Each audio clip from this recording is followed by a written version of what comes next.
prazer, de alegria, não somente apresentar crianças, falar dessa necessidade que a gente tem de nos comportarmos como criança diante de Deus, mas é sempre um prazer e uma alegria abrir as Escrituras, ler as Escrituras e pregar as Escrituras.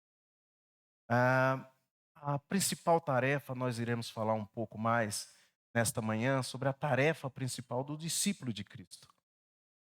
E vamos falar um pouco sobre o poder do nome de Jesus Cristo. Esse nome que está acima de todos os nomes. E para isso, eu quero que você fique de pé e leia conosco, leia comigo no livro de Atos, capítulo 3. Em primeiro momento, nós iremos ler do primeiro versículo até o versículo 11. Essa primeira passagem, o, o texto ele é completo, o capítulo ele é completo, mas iremos, nesse primeiro momento, ler do versículo 1, capítulo 3 de Atos, até o versículo 11. Diz assim a palavra do Senhor. Certo dia, por volta das 3 da tarde, Pedro e João foram ao templo orar. Um homem aleijado de nascença estava sendo carregado. Todos os dias ele era colocado ao lado da porta chamada Formosa, para pedir esmolas a quem entrasse no templo. Quando ele viu que Pedro e João iam entrar, pediu-lhes dinheiro. Pedro e João se voltaram para ele. Olhe para nós, disse Pedro. O homem fixou o olhar neles, esperando receber alguma esmola. Pedro, no entanto, disse: Não tenho prata nem ouro, mas lhe dou o que tenho. Em nome de Jesus Cristo Nazareno, levante-se e ande. Então Pedro segurou o aleijado pela mão e o ajudou a levantar-se. No mesmo instante, os pés e os tornozelos do homem foram curados e fortalecidos. De um salto, ele se levantou e começou a andar. Em seguida, caminhando, saltando e louvando a Deus, entrou no templo com eles. Quando viram caminhar e ouviram louvar a Deus, todos perceberam que era o mesmo mendigo que tantas vezes tinham visto na Porta Formosa. Ficaram perplexos, admirados, correram todos para o portico de Salomão, onde o homem permanecia com Pedro e João e não se afastava deles. Baixe sua cabeça. Pai, acabamos de ler uma porção da tua santa palavra. Tua palavra que é viva e eficaz para os nossos dias. Pai, nós clamamos que o teu Santo Espírito venha iluminar a nossa mente, o nosso coração, que o Senhor possa tomar a minha vida e usar a minha vida como instrumento em tuas mãos. Edifica a tua igreja através da tua palavra. Coloque os teus anjos aqui, ó Deus, nos guardando, nos protegendo. Em nome de Jesus que nós oramos. Amém e amém. Pode sentar, queridos. Temos visto ultimamente o uso contínuo de nomes de outras pessoas. Pessoas se apoderam de um nome de um outro para cometer crimes, estelionato, para aplicar golpes. Pessoas têm usado o nome de famosos, pedem dinheiro, estabelecem relacionamentos, fingem ser uma outra pessoa durante um tempo, desenvolvem um relacionamento por redes sociais, colocam uma fotografia, uma maquiagem, colocam um cenário e usa o nome desse famoso para extorquir dinheiro. Aqui no interior de Goiás, recentemente, teve uma notícia de que um ex-prefeito foi usado por esses trambiqueiros, por esses criminosos. O nome desse ex-prefeito. Eles se apoderaram da identidade desse ex-prefeito e ligaram para vários empresários da região pedindo dinheiro. E, infelizmente, alguns empresários caíram nesse golpe. Outros se apoderam de dados idosos que têm uma aposentadoria mínima, que mal dá para comprar os remédios do mês. E, infelizmente, essas pessoas usam os nomes desses idosos de maneira inapropriada, para o benefício próprio, sem levar em consideração a necessidade desses idosos. Saqueiam, roubam, mentem em benefício próprio. Jesus é o nome que está sobre todo nome. Como a igreja tem usado o nome de Jesus? Nós vamos falar um pouco sobre isso. O nome de Jesus tem toda a autoridade, pois ele é o Filho de Deus. Lá em Mateus capítulo 28, ele diz: toda a autoridade me foi dada. Ele é o Senhor dos senhores, ele é o nome que está acima de todos os nomes, como lemos em Filipenses capítulo 2. Nós sabemos que um dia todo joelho se dobrará e toda língua confessará que ele é o Senhor, Jesus Cristo de Nazaré. A igreja primitiva, os primeiros discípulos, tinham isso bem claro, de quem era e quanto poder há neste nome. Mas a principal preocupação, a principal motivação dos primeiros discípulos de Cristo não eram os seus benefícios próprios. Era proclamar o Evangelho. Era que esse nome fosse conhecido por todas as nações, por todos os povos. Era que esse nome chegasse aonde ele não havia chegado. A principal motivação era a glória desse nome. Não era para benefício próprio. Não era por eles mesmos. Eles não faziam nada por eles mesmos. Eles não faziam nada para benefício próprio e nem tampouco para enriquecer.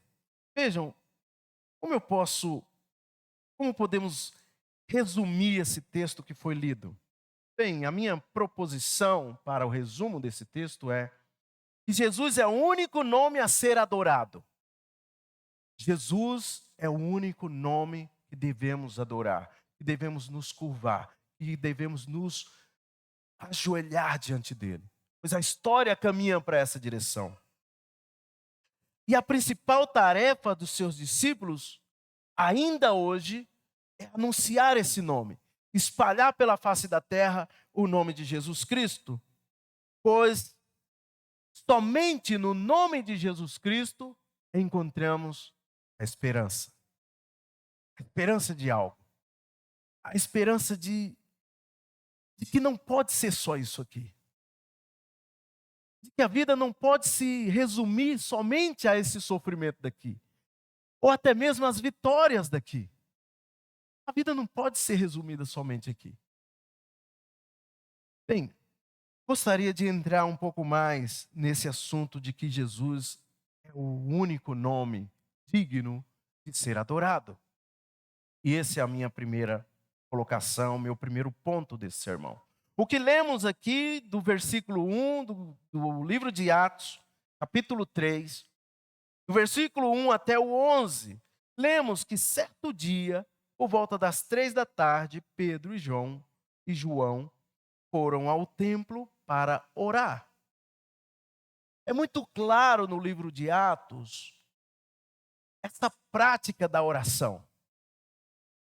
É perceptível a prática da oração nos primeiros discípulos. Em todo momento, esses discípulos estão buscando o discernimento, buscando a sabedoria de Deus, buscando o poder de Deus, buscando a orientação de Deus através da oração.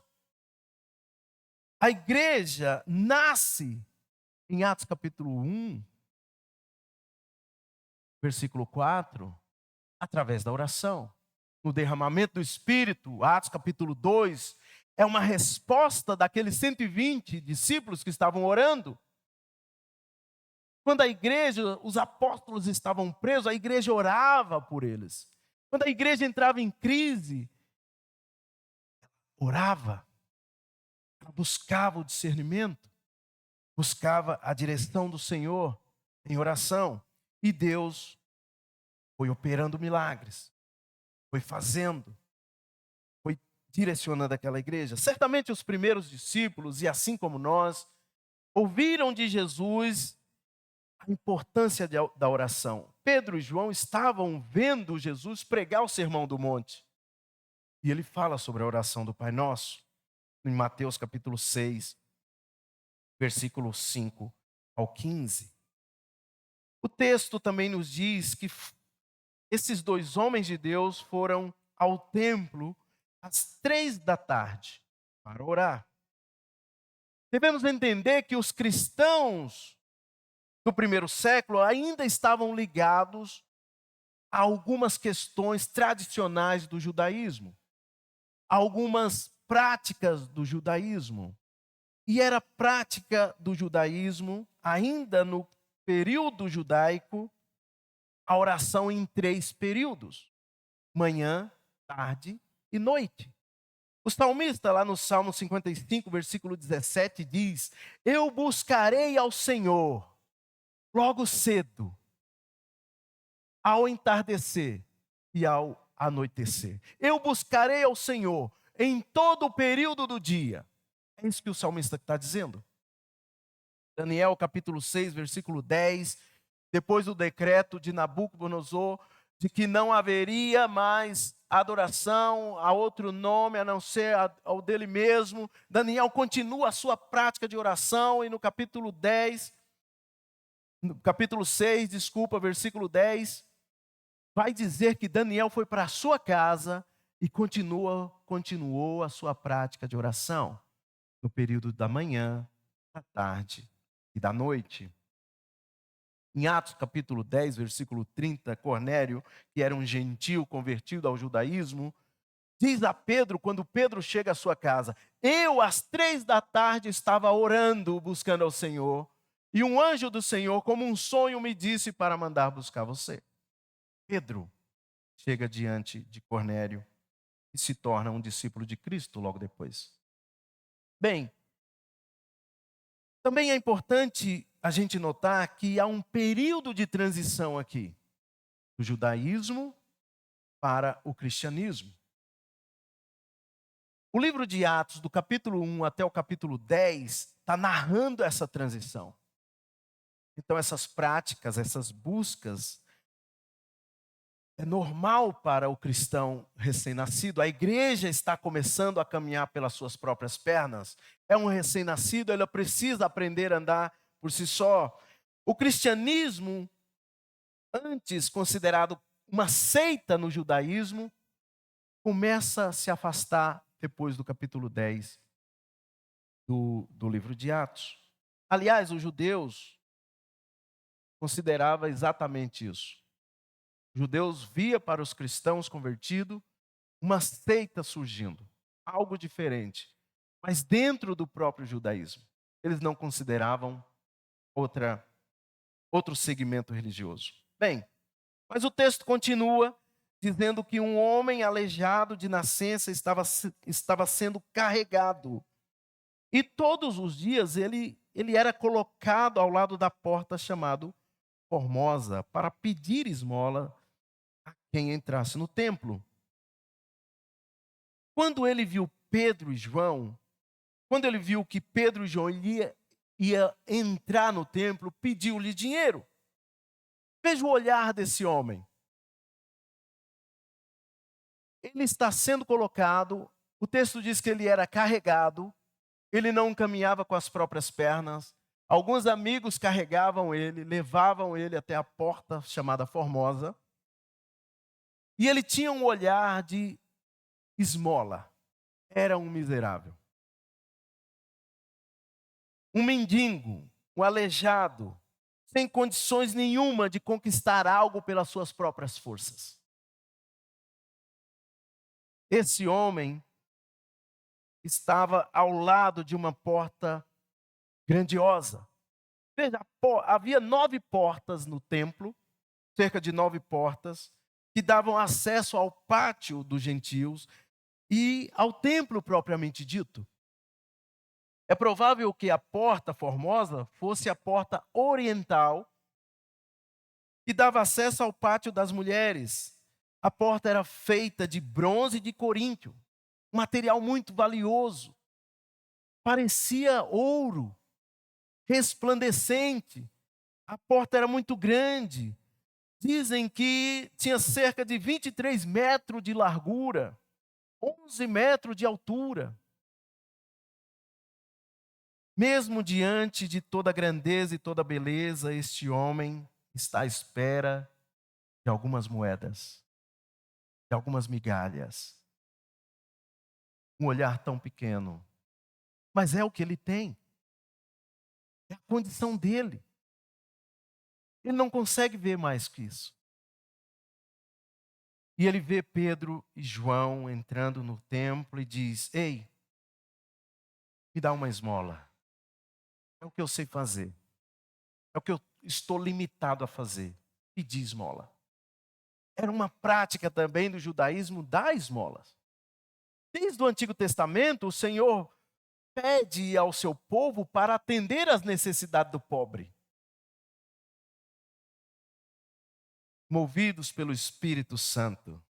Vamos ler a resposta de Pedro, no versículo 4 a 7. Pedro e João se voltaram para ele. Olhe para nós, disse Pedro. O homem fixou o olhar neles, esperando receber alguma esmola. Pedro, no entanto, disse: Não tenho prata nem ouro, mas lhe dou o que eu tenho. Em nome de Jesus Cristo Nazareno, levante-se e ande. Então Pedro segurou o aleijado pela mão e o ajudou a levantar-se. No mesmo instante, os pés e os tornozelos do homem foram curados e fortalecidos. Veja a resposta de Pedro. Pedro não tinha condição nenhuma também de dar uma resposta dessa, a não ser movido pelo Espírito. Cheio do Espírito, tomado pelo Espírito, pelo poder do Espírito. E Pedro pede para ele: presta atenção no que eu vou dizer. Olhe para nós. Olhe para nós.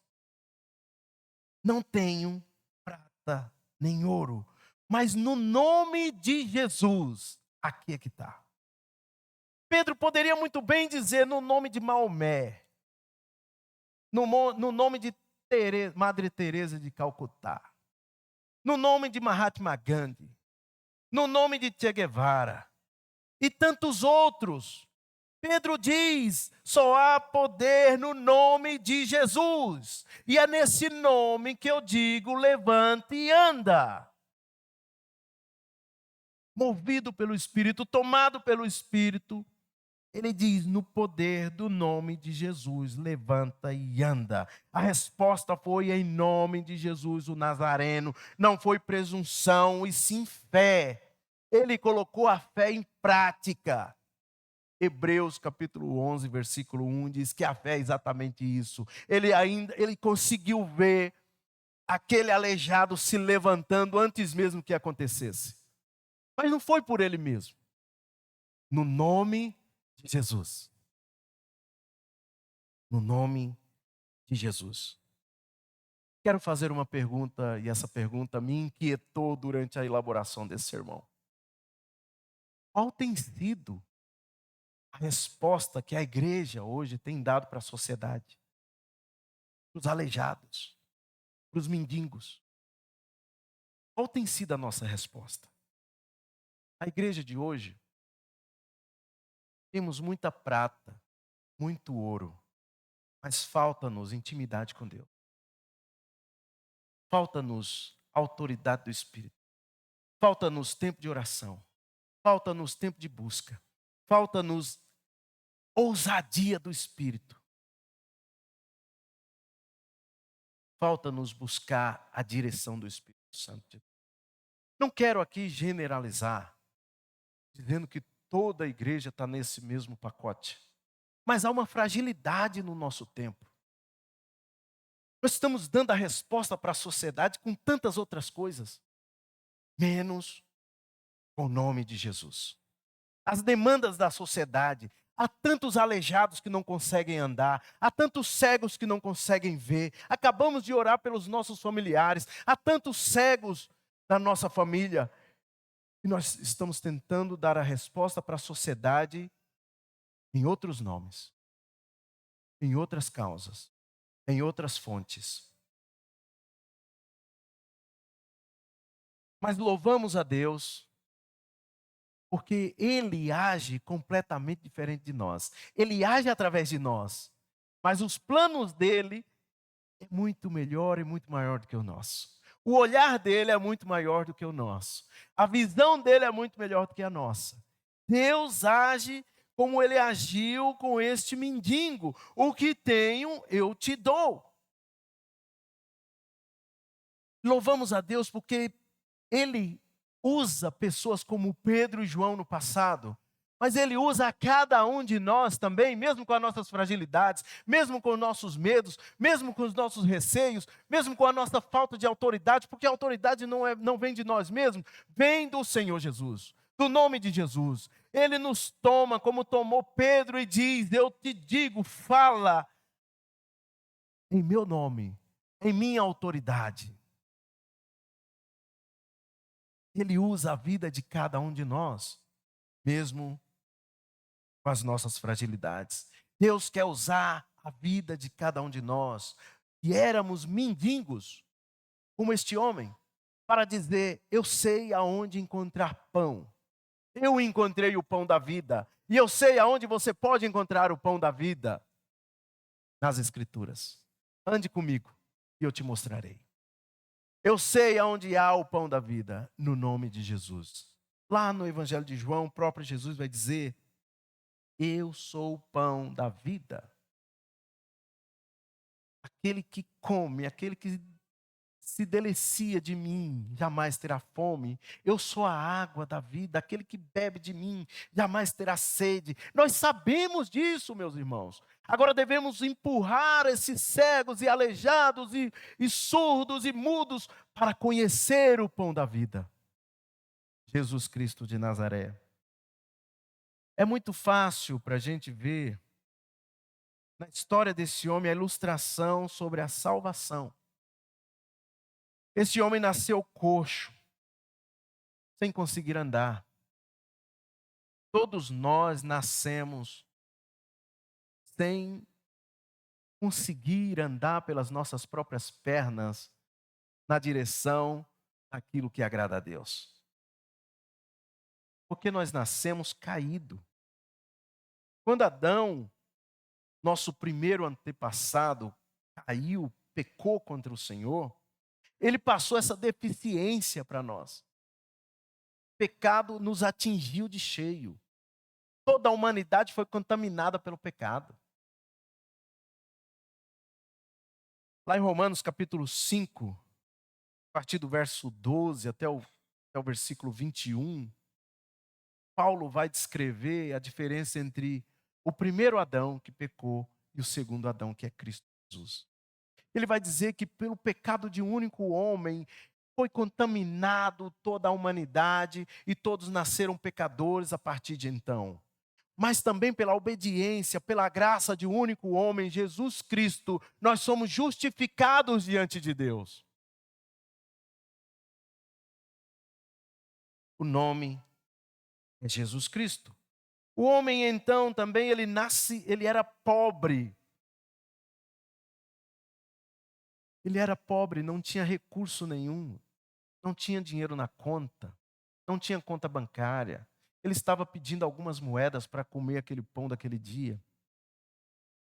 Nós, por mais que tenhamos dinheiro na conta, sem Deus, sem a ação de Deus na nossa vida, nós somos miseráveis. Tem gente que tem muito dinheiro e não tem nada. Não tem nada, só tem dinheiro. Tem gente que só tem dinheiro. Ele não tem paz na sua casa. Ele não tem bons relacionamentos. Só tem dinheiro na conta. Diante do Senhor, todos nós somos falidos. E a graça dele que nos alcança. Nós somos incapazes de pagar a dívida que tínhamos com ele. Pelo nosso próprio esforço, pelo nosso próprio dinheiro. O homem estava fora do templo. E por mais perto da porta, ele estava em uma porta do templo. Por mais perto que um sistema religioso possa te levar, você ainda pode estar de fora. Você ainda pode estar longe da comunhão com Deus se você deposita a sua esperança, se você deposita a sua fé no sistema religioso. Esse homem estava bem perto e ao mesmo tempo bem longe de Deus, da comunhão com o povo de Deus. Mas este homem foi alcançado pela graça, ele foi curado pela graça. A graça de Deus alcançou esse homem. Esta mesma graça que nos alcançou e continua alcançando os pecadores. Essa mesma graça que traz o pecador para a comunhão com o povo de Deus. Essa mesma graça que traz o pecador para ter comunhão com o próprio Deus. E essa mesma graça que desperta no pecador a fé no nome de Jesus Cristo. Esse que tem poder para salvar. Não é um sistema religioso. Não é o que eu faço. A graça de Deus que nos salva. Efésios capítulo 2, versículo 8. Pela graça sois salvos, e isso não vem de vós, para que não se vanglorie. É pela graça que somos salvos. Não é pelo que eu faço, nem tampouco pelo que eu fiz. É por Jesus Cristo nosso Senhor. O testemunho do homem, depois de ser alcançado pela graça, ele dá testemunho. Ele não fica parado. Ele não se esconde. Veja o versículo 8. Diz que ele saltou. Ele levantou, ele caminhou, ele cantou, ele começou a andar com os apóstolos. Ele foi para a praça pública, para o templo. Ele foi demonstrar aos outros o que Cristo fez por ele. E o texto diz que todos perceberam que era o mesmo mendigo de antes. Mas alguma coisa aconteceu nesse homem. Alguma coisa mudou na vida desse homem. Nós também temos esse mesmo testemunho. Conversando ontem com alguns queridos irmãos, que foram alcançados pela graça há pouco tempo, e eles já têm anunciado a esse Cristo durante a semana, no meio da sua família, e ele diz: pastor, eles não entendem o que aconteceu na minha vida, mas eles reconhecem que houve grandes mudanças. A minha família diz: eu não sei o que aconteceu, mas eu sei que mudou muita coisa na sua vida. Muito bem. Mas no testemunho deste homem também não consta que ele adorou os apóstolos. Ele se dobrou diante de Pedro e João. Consta que ele adorou a Deus. Ele adorou a Deus. Consta também que ele se juntou aos apóstolos. Ele não quis andar sozinho. É como se ele tivesse sede, vontade de aprender mais sobre a obra e a pessoa de Jesus Cristo. Provavelmente esse homem se uniu àquela igreja primitiva. Ele foi caminhar com os outros, ele foi aprender com os outros. Ele não pegou uma mochila e agora foi andar sozinho. Muitos de nós hoje têm essa impressão ou essa intenção de, depois de ser alcançado pela graça, essa vontade de andar sozinho. Este homem nos diz que é necessário caminhar com aqueles que já conhecem um pouco mais de Jesus Cristo. Para aprender sobre Jesus Cristo. É preciso se unir a uma igreja. É preciso caminhar com um povo. Pastor, você está dizendo que eu preciso congregar numa igreja? Exatamente. Não necessariamente precisa ser aqui. Não precisa ser aqui necessariamente. Mas você precisa procurar uma igreja. Uma vez que você foi alcançado pela graça, você precisa procurar uma igreja bíblica. Você precisa caminhar com outros irmãos. Todo aquele que é salvo pela graça, alcançado pelo Evangelho, nasce no coração o desejo de conhecer mais sobre a pessoa de Jesus Cristo. Ele não fica estagnado, ele não fica parado, contente no estado que está. Ele quer mais, ele tem sede, ele tem fome, ele quer conhecer mais. E todo aquele que é alcançado pela graça se junta a uma igreja para louvar, para adorar, para orar junto com os irmãos. Ele não fica andando sozinho. Se você está andando sozinho pelo mundo e diz que é um cristão, preste atenção nisso. Você vai se machucar e você vai machucar pessoas. Ah, mas a igreja, pastor, tem muito defeito. Tem. Tem porque eu estou dentro. Tem. Mas a palavra de Deus, lá em Efésios também, diz que o Senhor está lavando a sua igreja com a sua palavra. Está edificando a sua igreja, está limpando a noiva dele. Mesmo a noiva que ainda tem poucas manchas, mesmo que seja muitas manchas, mas eu confio na palavra do Senhor que Ele está lavando a sua noiva. Ele vai apresentar uma noiva perfeita para si. Ele vai trazer a noiva dele limpa, pura, santa. Você precisa caminhar, mesmo com os pecadores remidos, como eu. Você precisa caminhar com pessoas que amam a Cristo Jesus. Jesus é o único nome digno de ser adorado. Não foi Pedro, não foi João, não foi o sistema religioso. Foi Jesus que foi adorado. Ele também é o único nome digno, ele é o único nome a ser anunciado. Esse é o segundo ponto que eu quero tratar com os irmãos. Vamos ler do versículo 12 até o 19. Pedro, percebendo o que ocorria, dirigiu-se à multidão. Povo de Israel, por que ficam surpresos com isso? Disse ele. Porque olham para nós como se estivéssemos feito este homem andar por nosso próprio poder ou devoção. Pois foi o Deus de Abraão, de Isaque, de Jacó, o Deus dos nossos antepassados, quem glorificou seu servo Jesus, a quem vocês traíram e rejeitaram diante de Pilatos, apesar de ele ter decidido soltá-lo. Vocês rejeitaram o santo, o justo, e em seu lugar exigiram que um assassino fosse liberto. Mataram o autor da vida. Mas Deus o ressuscitou dos mortos e nós somos testemunha deste fato. Pela fé em nome de Jesus, este homem que vocês veem e conhecem foi curado. A fé no nome de Jesus o curou diante dos seus olhos. Irmãos, sei que vocês e seus líderes agiram por ignorância, mas Deus assim cumpriu o que todos os profetas haviam predito acerca do Cristo, que era necessário que ele sofresse essas coisas. Agora, arrependam-se e voltem-se para Deus, para que seus pecados sejam perdoados.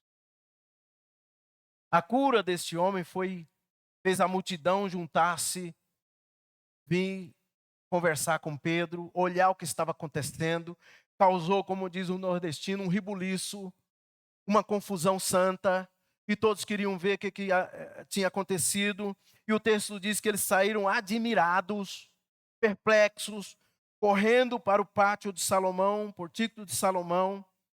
Esse espaço era uma espécie de um corredor largo, em que cabia algumas pessoas, e há registro de que Jesus havia ministrado nesse local, lá no Evangelho de João, capítulo 10.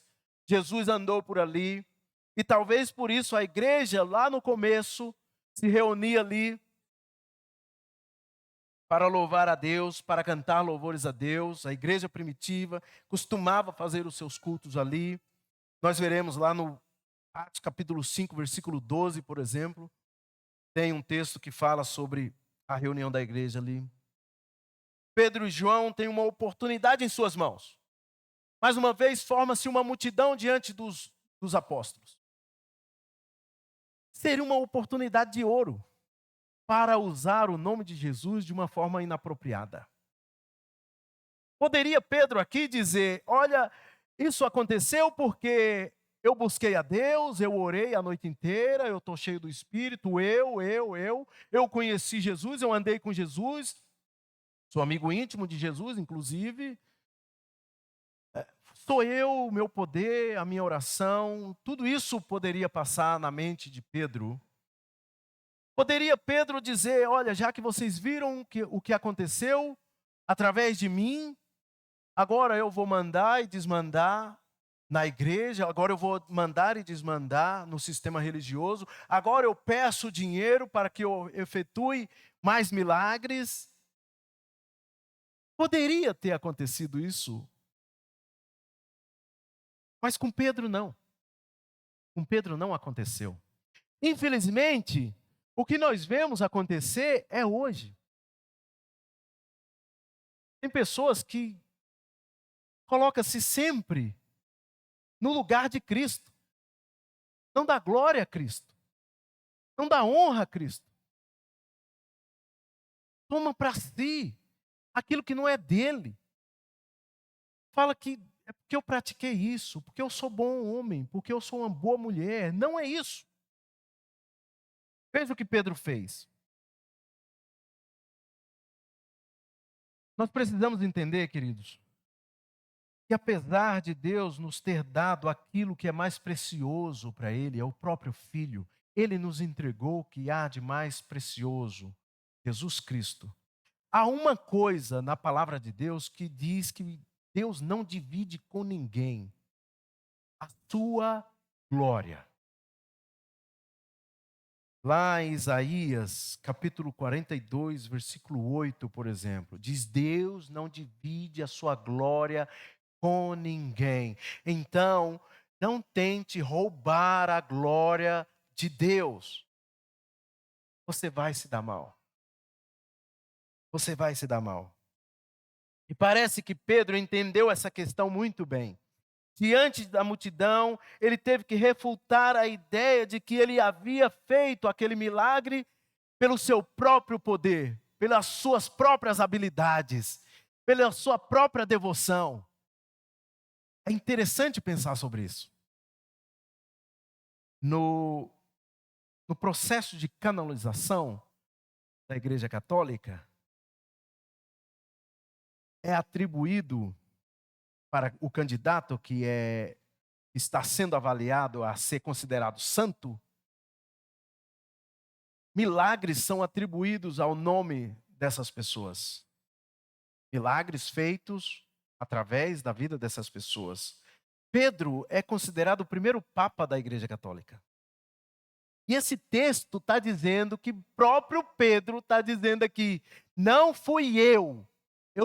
Deus é quem fez. Foi Jesus quem fez, não fui eu. Não foi pelas minhas próprias forças, não foi pela minha devoção, foi pelo poder do nome de Jesus Cristo.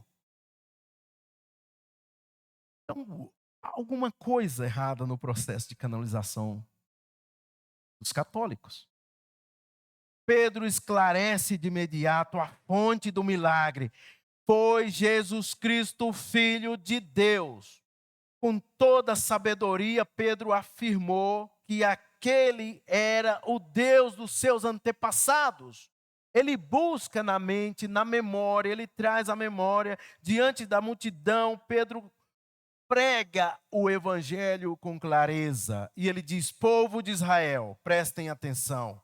Chama a atenção do povo de Israel, os seus líderes, versículo 17. Ele diz: eu estou diante dos líderes, os líderes conhecem a história, mas eu vou relembrar como a palavra de Deus nos ensina em Êxodo 10, versículo 2, em Deuteronômio 6, 7, vai dizer: conte a história aos seus filhos, às gerações futuras, aquilo que Deus fez no nosso povo, no meio do nosso povo, através de Moisés.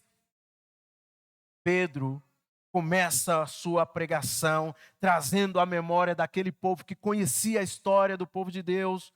Ele traz a memória de quem é Deus. Ele fala do passado, dos feitos do passado. O Deus de Abraão, de Isaac e de Jacó. Ele fala sobre a história do passado. Mas sim, ele fala também sobre o hoje, sobre o agora.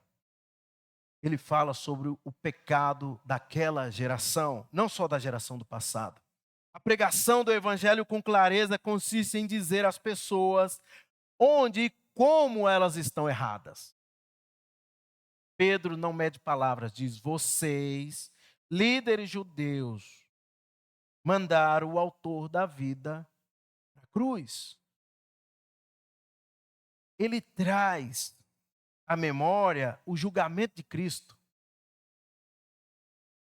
Ele diz: vocês trocaram o autor da vida por um assassino, por aquele que tirou a vida. Barrabás era um assassino. Solte Barrabás, solte Barrabás, crucifica. E Jesus, o que é que eu faço? Crucifica, crucifica. Parece uma troca idiota, e é. Mas veja, a troca idiota se consuma na cruz. Mas a troca idiota começa no Éden, quando trocamos a eternidade com Deus pelo conhecimento. A proposta, coma aquele fruto, lá em Gênesis, a proposta é a seguinte: coma daquele fruto e seja como Deus. Coma daquele fruto e você terá conhecimento. O primeiro casal já tinha intimidade com Deus, tinha relação com Deus. Que troca! Que troca mais sem sentido. Aqui, Pedro lembra uma outra troca sem sentido e traz a memória de talvez alguns, aqueles que estavam ouvindo Pedro, tivessem participado do julgamento de Jesus. Alguns poderiam estar ouvindo Pedro e trazendo à memória o remorso, a culpa, a dor de ter mandado Jesus para a cruz. E a fim de convencê-los dos seus crimes, Pedro usa vários nomes e títulos diferentes no que diz respeito a Jesus. O Senhor, o Filho de Deus, Jesus o Santo, o Justo, o Autor da vida. A pregação do Evangelho com clareza também deve apresentar uma oportunidade de arrependimento. Não é somente dizer onde está errado. Então Pedro diz assim: há uma oportunidade. Arrependam-se. Arrependam-se para que os seus pecados sejam apagados, sejam perdoados. Sempre há uma nova oportunidade. Eu não sei, meus queridos, não sei como você chegou aqui nessa manhã. Talvez você também tenha carregado mágoa, culpa, rancor, ódio. Eu não sei. Mas há uma oportunidade de arrependimento sendo colocado mais uma vez na sua frente. As mesmas palavras que Pedro diz para o povo judeu, para o povo de Israel lá no passado, hoje a palavra do Senhor quer dizer a você: arrependa-se e volte-se para Deus, mediante a fé em Jesus Cristo. Peça perdão a Ele, dê nome, fale o que você fez e peça perdão a Ele, no nome de Jesus Cristo, para que os seus pecados também sejam apagados. Pedro mostra o que Deus fez no passado, assim como Pedro falou. Pedro anunciou o que Deus fez no passado. Pedro está anunciando o nome de Jesus Cristo como a única forma de obter perdão dos pecados. E hoje é dado a cada um de nós, discípulos de Cristo, essa mesma oportunidade. Dia e o mundo afora, pregando o Evangelho, anunciando Jesus Cristo, falando que nesse nome há poder e nesse nome nós temos o perdão dos nossos pecados. Vamos todos, aonde Ele enviar, aonde Ele mandar, do outro lado da rua e do outro lado do mundo, pregar o Evangelho. Pois somente no Evangelho há esperança de salvação.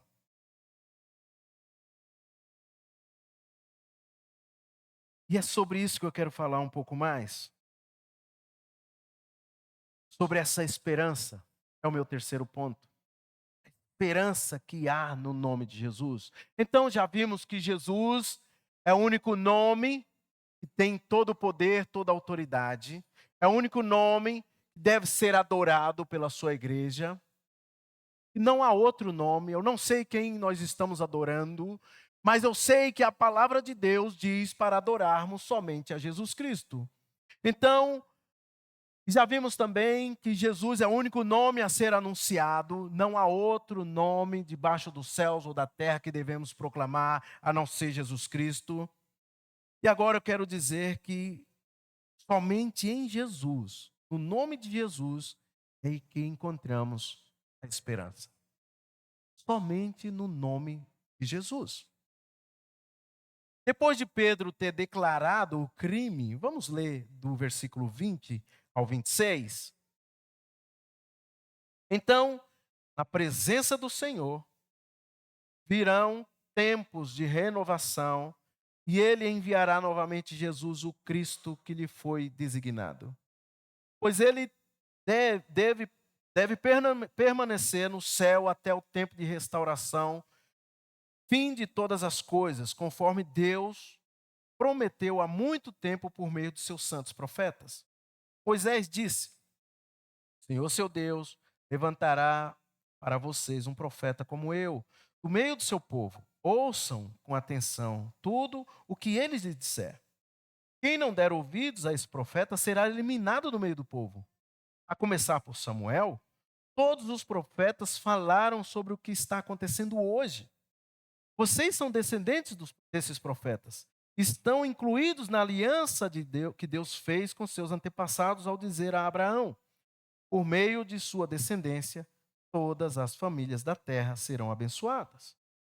Quando Deus ressuscitou seu servo, ele o enviou primeiro a vocês, o povo de Israel, para abençoá-los, fazendo cada um de vocês se afastar dos seus caminhos pecaminosos.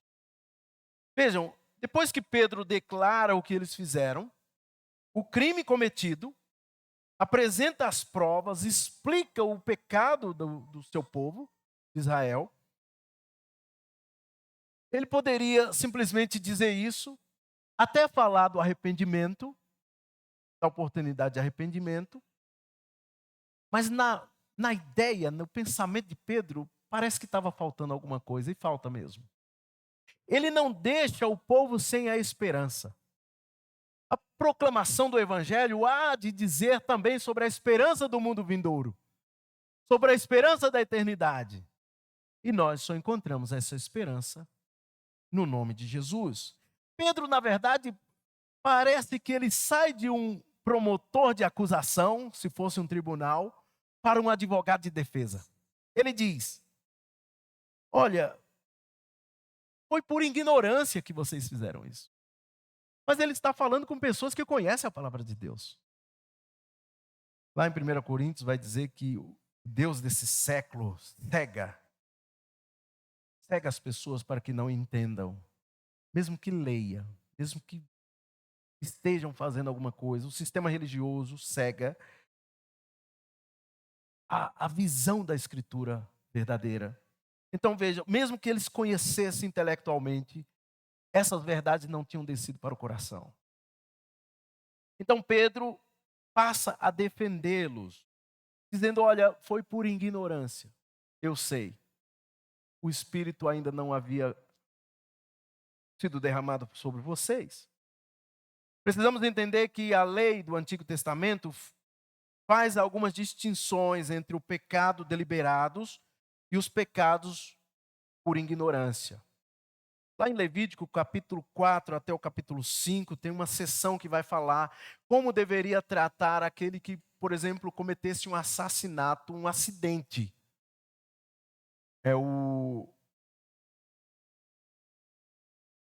Quando mata sem intenção, culposo. Sem intenção nenhuma. Ele vai descrever o que deveria acontecer com esse que matou por acidente. deve ser pegado, colocado em uma cidade de refúgio, enquanto o vingador, enquanto ele está lá na cidade de refúgio, o vingador que a família, algum da família poderia querer se vingar, não tem direito de ir lá matar esse assassino.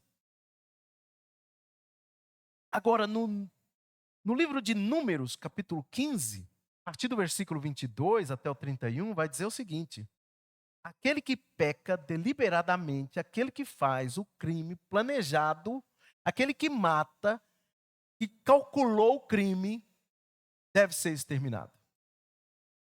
Deve ser morto. Assim como a vítima foi. A pessoa pecava conscientemente, a pessoa que peca conscientemente demonstra rebelião contra o Senhor e era culpado de grande transgressão. E ainda hoje é culpado de grandes transgressões. Por isso deveria ser eliminado do meio do povo. Interessante que lá em Números, logo depois, no capítulo 16, vai contar uma história sobre Corá, Abirão e Datã. 3 líderes do povo de Israel. Levitas, homens escolhidos para conduzir, junto com Moisés e Arão, conduzir o povo à adoração. Mas eles se revoltam contra o Moisés. Eles se revoltam contra o Senhor. Interessante essa passagem porque, para mim, indica o início de um processo de disciplina no povo de Deus. Moisés, em algum momento, fala: eu preciso conversar com esses homens. E esses homens dizem: eu não quero conversar com Moisés. Parece que Moisés tem uma intenção de começar a buscar o arrependimento desse povo, desses homens. Esses 3 homens, o final da história desses homens é que a terra engole esses homens diante do povo.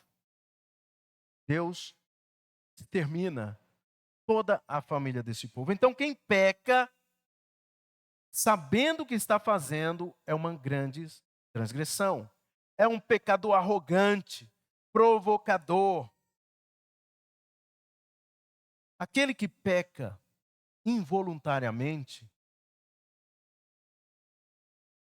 não que não tenha culpa nisso, mas o Salmo 139, versículo 23 e 24, Davi fala: Senhor, sonda o meu coração, escavinha, vai lá no fundo e vê se há em mim alguma coisa acontecendo que eu não estou entendendo. E mesmo aquilo que eu não esteja entendendo, que o Senhor traz à tona para que eu me arrependa e volte, me traga de volta para o caminho eterno. Então, essas diferenças, há essas distinções, mas a ignorância não remove a culpa do pecador. Isso é importante a gente saber. Não remove a culpa do pecador. Talvez atenue as circunstâncias. Jesus ora pelos pecadores: Pai, perdoa-lhes porque eles não sabem o que fazem. Nos evangelhos. Lucas capítulo 23, 34, por exemplo. Deus ouve a oração de Jesus, porque a ira de Deus, que deveria ser derramada sobre nós, é derramada sobre Jesus Cristo na cruz. Deus ouviu esta oração. O julgamento que era para nós, Jesus foi julgado em nosso lugar. Foi condenado em nosso lugar, melhor dizendo.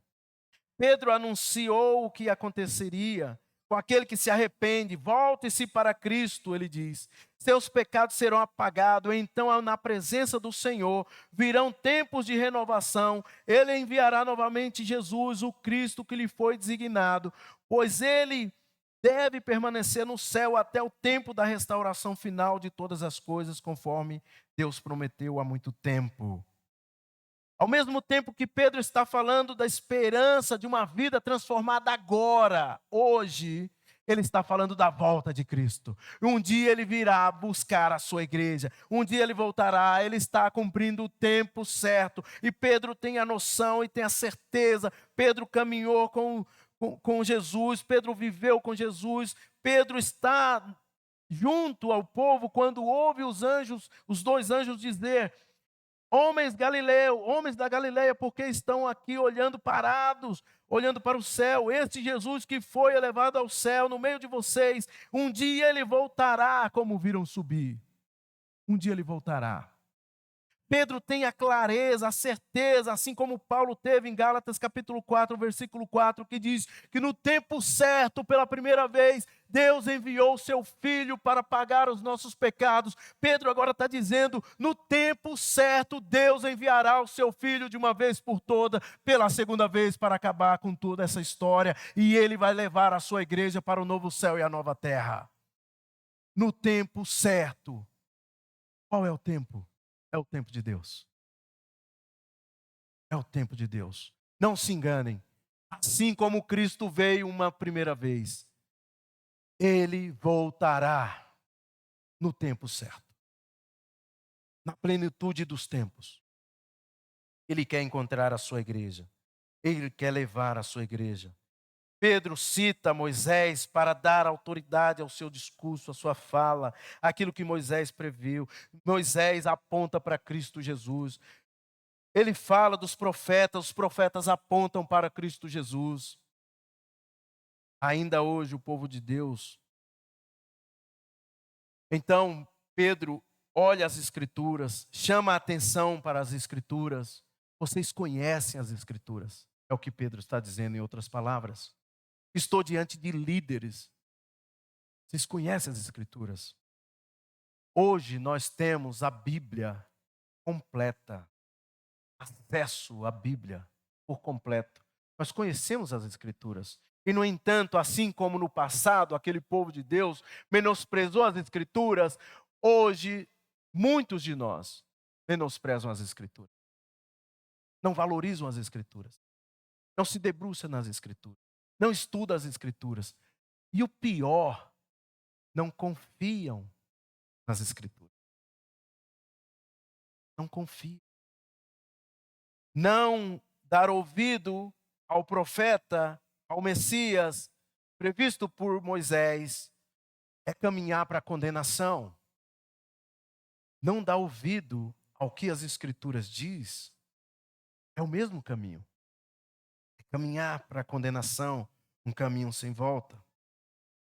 Pregação do Evangelho consiste em anunciar que há uma esperança. Poderíamos aqui dizer que há uma esperança de que o Brasil vai melhorar, que a economia vai dar certo, que todos vão ficar bem. Poderíamos ficar falando aqui dos nossos feitos e que vocês possam depositar as suas esperanças em nossos feitos, porque somos inteligentes, porque somos bons. Não é nada disso.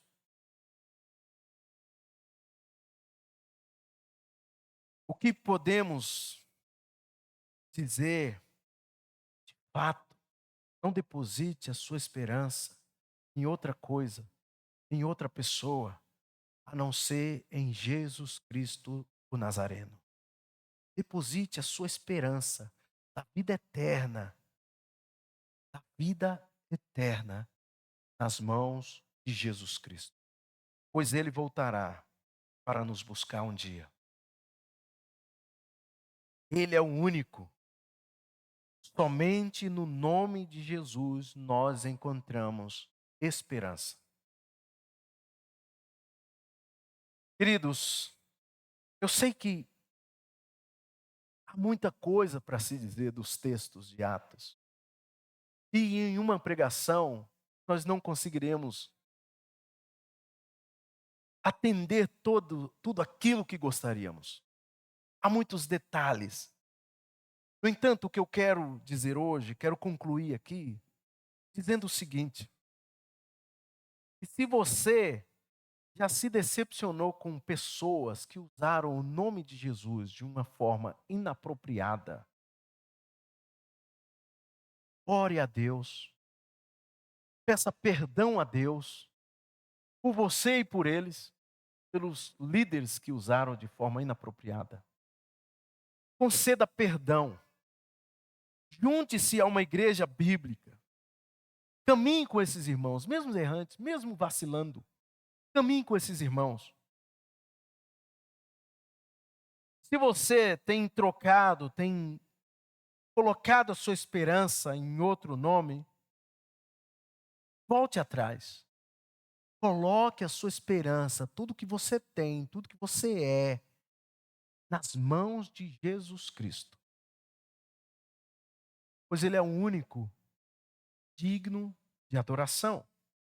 Se você tem feito todas as tarefas, trabalhado bastante para buscar dinheiro, para buscar recursos, para buscar segurança, para ser uma pessoa melhor do mundo, com as suas próprias forças, mas tem deixado de anunciar Jesus Cristo onde você está, infelizmente nós temos falhado uma principal tarefa: anunciar Jesus Cristo. E essa é a nossa tarefa. Pastor, eu não sei anunciar Jesus. Peça ao Espírito Santo ousadia, mover dele, coragem para abrir a boca e dizer: eu conheço Jesus, você também conhece? Comece uma conversa com alguém da família, com algum amigo do trabalho. Anuncie. Vamos anunciar Jesus Cristo durante essa semana. Infelizmente, se estamos fazendo tudo certo aos nossos olhos, mas não estamos fazendo essa tarefa, temos falhado como igreja. Então volte atrás. Que Deus nos ajude e nos abençoe. Baixe sua cabeça. Eu quero fazer aqui uma oração.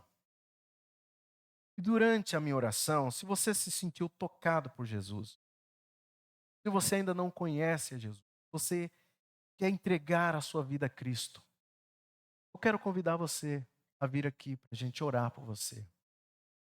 E se você já conhece, quer colocar alguma dessas questões que foi abordada aqui diante do Senhor, eu também quero orar por você, consagrando a sua vida. Senhor, eu quero ser mais útil no teu reino. Senhor, eu quero ser usado pelo teu Espírito.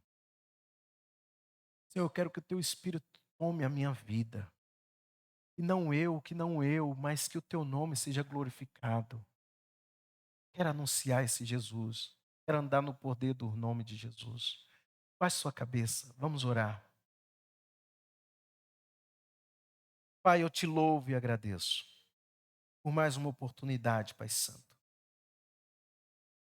de pregar a tua palavra. Pai, no nome de Jesus, esse nome que há todo poder, toda autoridade, toda a nossa esperança. Colocamos diante do Senhor a tua igreja, o teu povo, que mesmo que não entenda tudo, nós não entendemos tudo, Senhor. Nós queremos entender o básico. E o Senhor é o nosso dono. O Senhor é o nosso Senhor. Usa a tua igreja, Senhor, com poder e autoridade vinda do teu Espírito.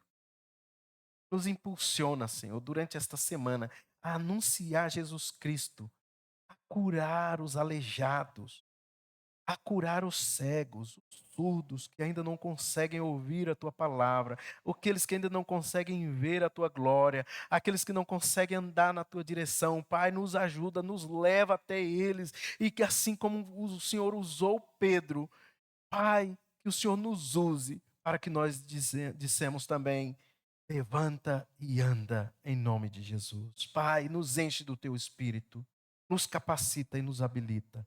Em nome de Jesus, nós oramos. Amém e amém, queridos.